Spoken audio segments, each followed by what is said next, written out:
Hola, ¿qué tal, amigos de Minnesota Latin Radio? Bienvenidos a Entérate, Minnesota. Welcome so much, Lisa Demuth, Thank you. candidate for the Republican Party Yes. for governor. Yes.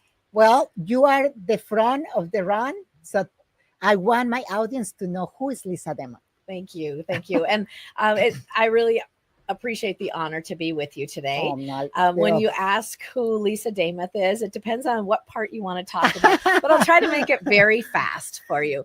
So I was born and raised in Minnesota.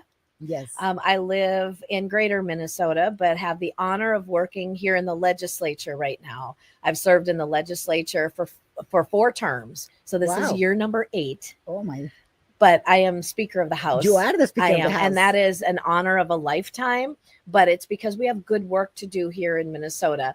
We'll talk about that in just a minute. Yes. But prior to my time in the legislature, I had served for 3 terms on my local school board. Oh. I'm a business owner. I'm Really? a mom of 4 adult kids and 7 grandkids. Don't even say it, because I always like, what? How? I need your skanky routine. And I like to get a little bit of sleep sometimes too. Yeah. No, I was literally waiting for this time, because I've been following you and your campaign, and ever since I know you are the Speaker of the House, I got very interested in what is happening in Minnesota, Yeah. and I got very frustrated, like many Minnesotans. We have this collective trauma of what is happening to our state, Yeah. and you have done so magnificent job as a speaker, and really fight for prevent all this fraud, although it's happening. Tell us a little bit about it. I will. So in Minnesota, there's Republicans and Democrats, and everyone used to get along years ago in Minnesota. That's really, I still believe that's true. But in Minnesota, we're so divided. We're just, if you're of one political party or the other, or if you're someone that doesn't want to follow politics. Right. I think if we really try to focus on the things that we have in common, we're better because of that. 100%. Any work situation, any family, any friendship, you always see things a little bit different. And so my focus in life has always been to try to learn from people, learn about things that I don't know, and then try to find solutions. So when you look at what's happened in Minnesota, as far as the politics of our state and the government of our state, we're a very high taxed state. So individuals and businesses were really high taxed. And I think it was okay for a while when we could see good outcomes. So we would pay our taxes, and if our kids were doing well in education, if the schools were good, if the roads were good, then we were okay. What you're seeing now, though, is statewide, only half of our kids can even read English at grade level. That's true. That is failure. That is failure. We need to do better.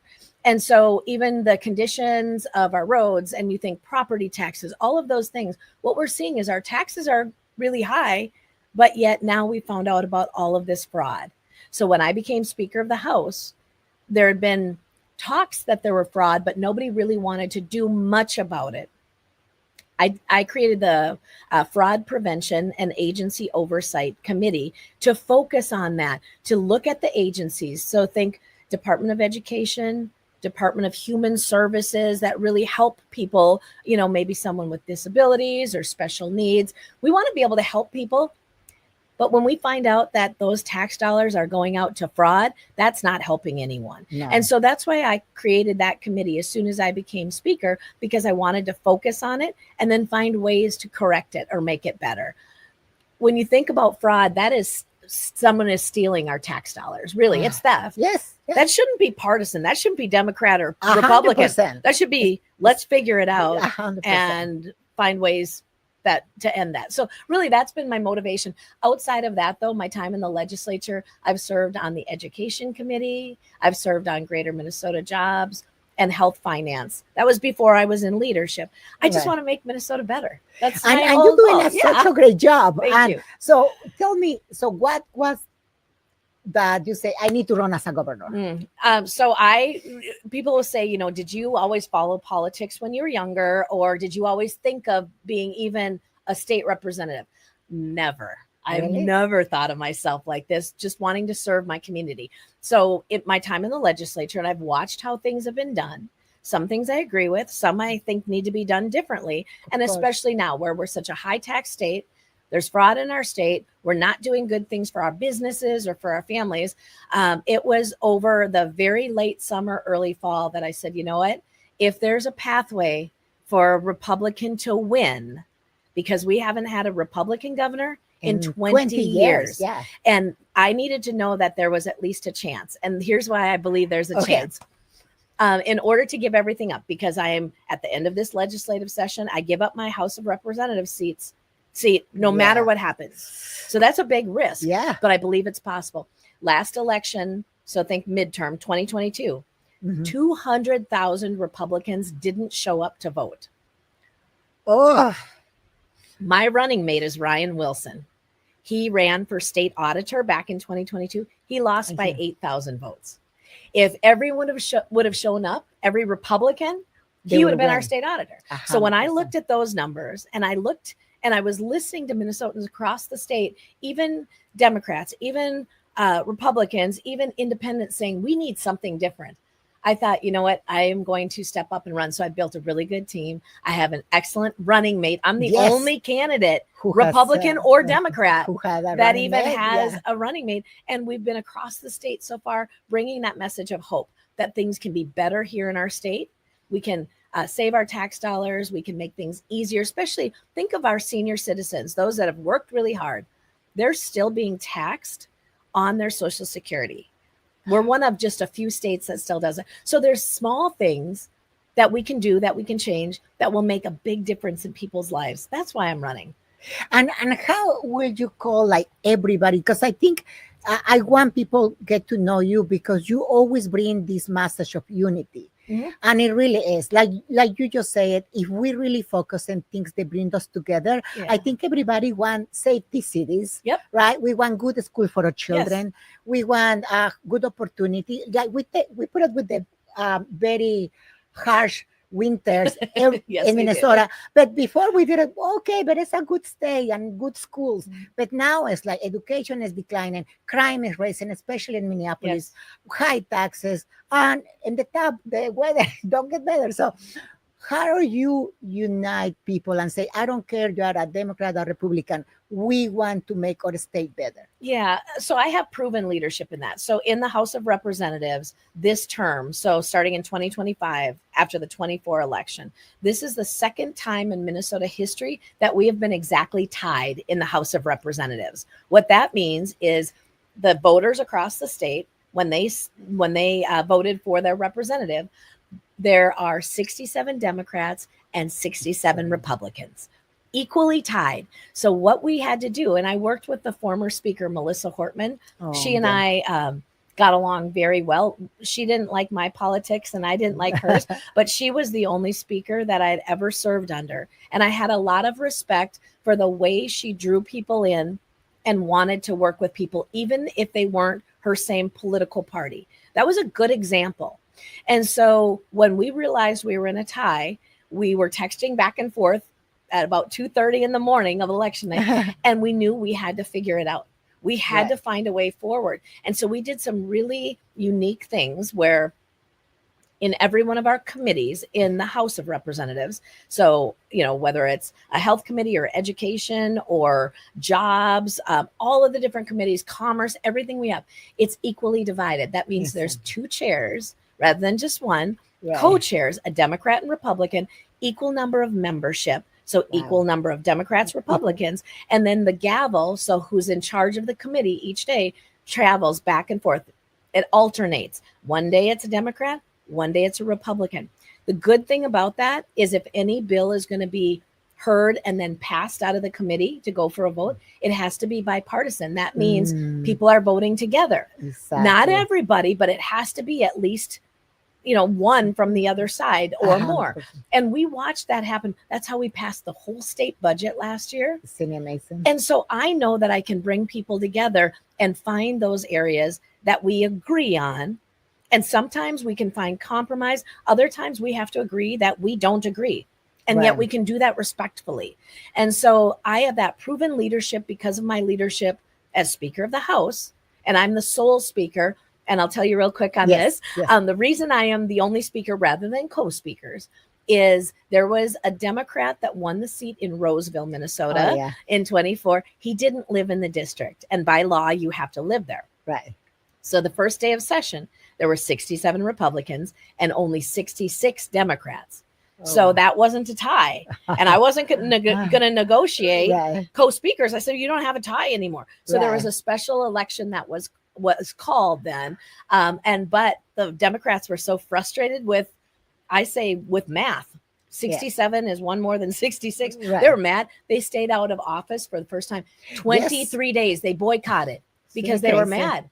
That wasn't a negotiation to me. That was pure logistical facts that you supported through fraud, a cheater that couldn't take office. And the consequence was he couldn't be there day one, and there had to be a special election. So I did secure a Republican speaker for the first time in 6 years. Wow. And then again, we went back to the co-chair models and everything that I explained. So I've got that proven leadership. I know that was really long, Erica. No, but it's fabulous because I like people to know that. And I tell you this because especially in Minneapolis, we have this tendency to let escalate things in the wrong way, like the eyes. Yeah. Obviously, a lot of my audience are Latinos. And let me tell you, they disagree for what happened. Yeah. Because this could be very preventable, 100%. Yes. Like if only Governor Walz and Jacob Fry, the mayor, can agree and work with ICE, they will be very tactic and in how to manage, take the criminals out. Yes. And any of this escalation ever happen. It never would have happened. Never will have happened. And I'm so glad you say that because there are other states that have a Democrat governor, think of Michigan, that did that. Even though they didn't like the idea of the extra law enforcement, federal law enforcement, they said, okay, we'll work with you. How do we do this? That's not asking the local Minnesota law enforcement to do those jobs. It's just saying, protect our communities by making sure that traffic moves, that crowds can protest, because people can peacefully protest. 100%. That's how we express ourselves. Yes, 100%. But when there's damage to buildings and danger for people, that is no longer peaceful confrontation, physically, verbally, throwing stuff. So you are exactly right about that the governor and Mayor Fry, they could have made better decisions that would have kept things safer. 100%. And it's been done. I was in Memphis a while ago, and they did it. Yeah. Memphis is a city that's Democrat, very liberal, but they say, okay, let's work together. And tactically, they went to the places, the jails, and the local law enforcement give the names, the persons, bring that to them. And now it's the safest city when it was super dangerous. Yeah, exactly. Exactly. and other counties in Minnesota actually did it. Right. And, we know we want to recognize that it's a lot of immigrants who came many years ago. They've been here for many years. They've been working. They've been paying taxes. They've been waiting for become citizens or, residents. And they've been in the waiting list. Yeah.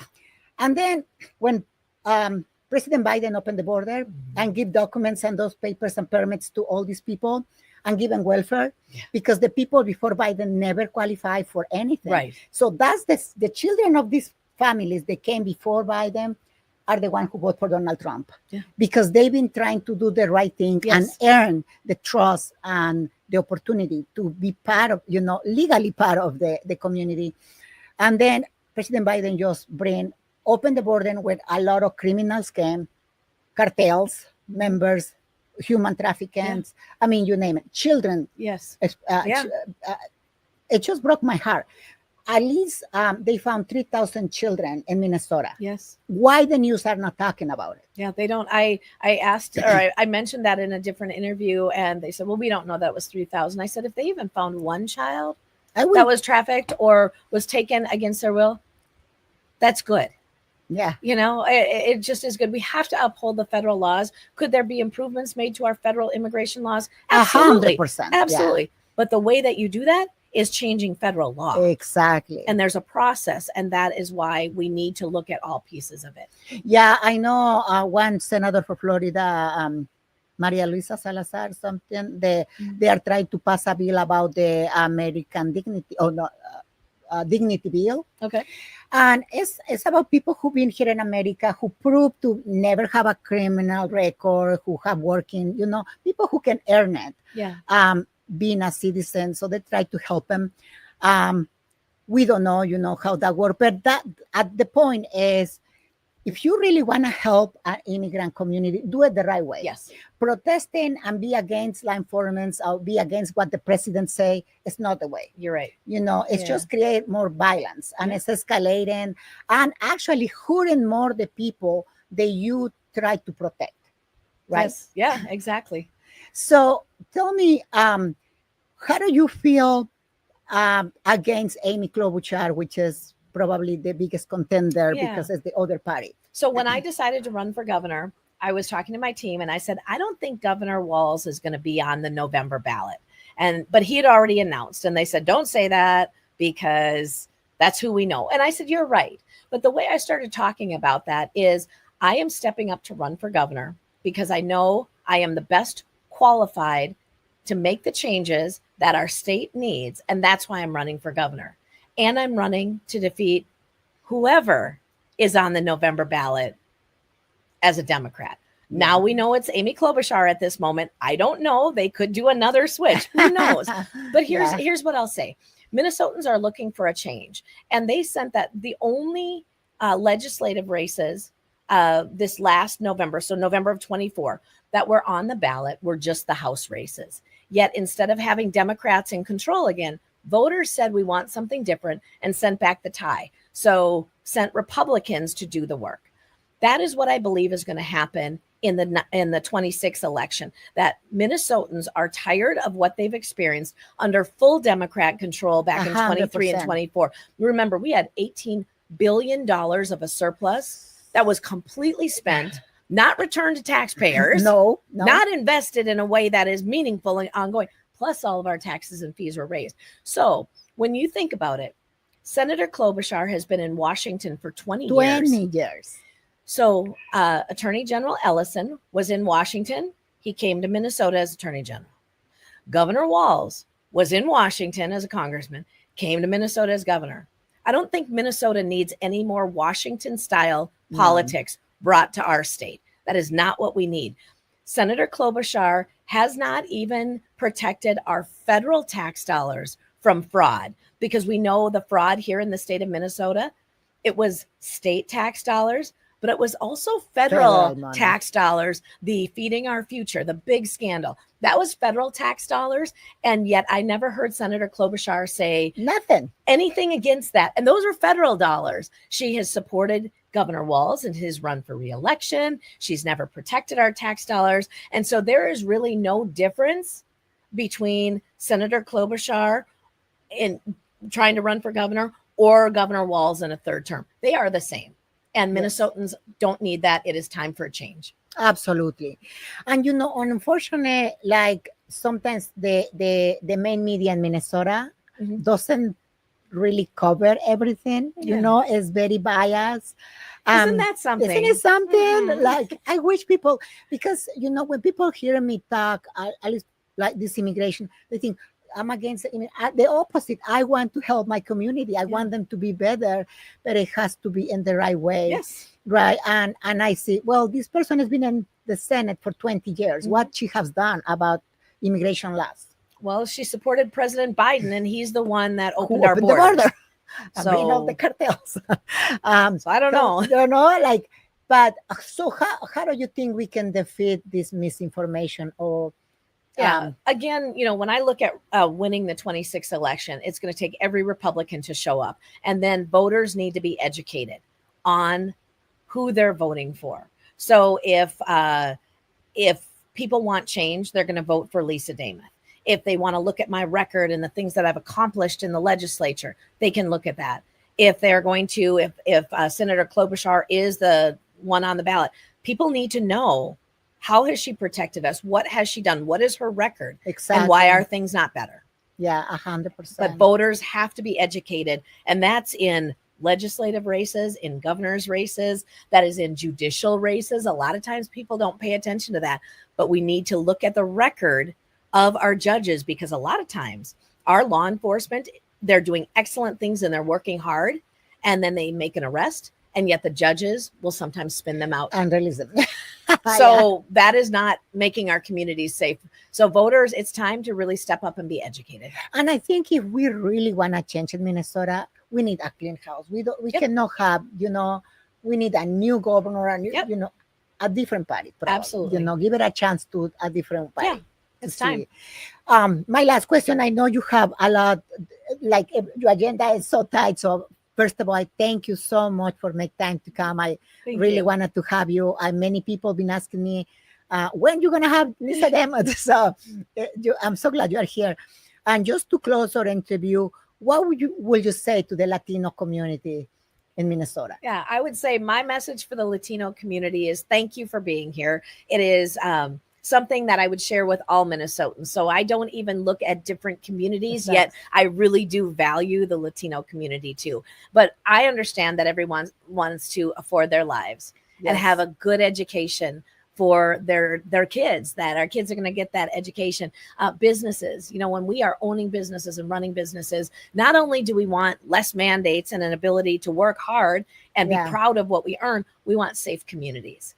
We want to know that our communities are safe. So if we have employees or customers, they can get there safely. And then we want our tax dollars and our fraud.